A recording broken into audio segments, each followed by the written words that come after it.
smart φρένους και μαζί ταξιδεύουμε σε όλη την Ελλάδα. Σήμερα θα σας πάω στο χωριό Πέτρα, το οποίο βρίσκεται στη Βιωτία, και εκεί, λίγο έξω από το χωριό, βρίσκονται οι ομώνυμοι καταράχτες. Ένας κρυμμένος παράδεισος.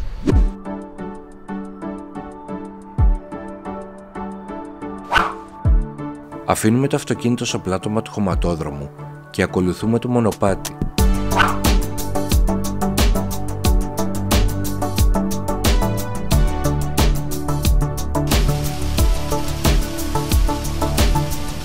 Μετά από λίγο θα βρεθούμε μπροστά στους εντυπωσιακούς καταρράκτες της Πέτρας.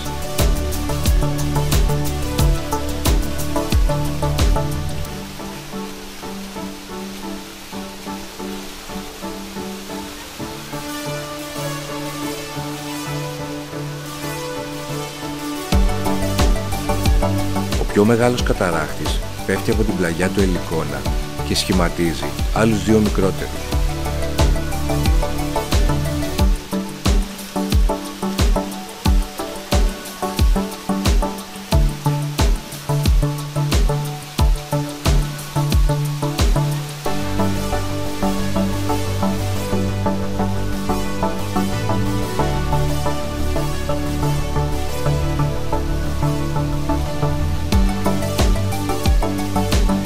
Ο Δήμος Αλιάρτου Θεσπιών έχει φροντίσει για την ανάπλαση του τοπίου και το αποτέλεσμα είναι υπέροχο.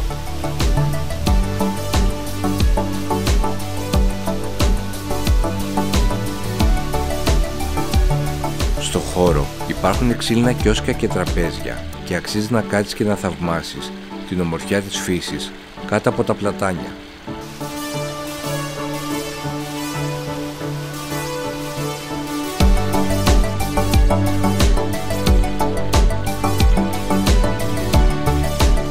Και μην ξεχάσετε να κάνετε subscribe στο κανάλι μου, ενώ μπορείτε να με βρείτε και στα social media.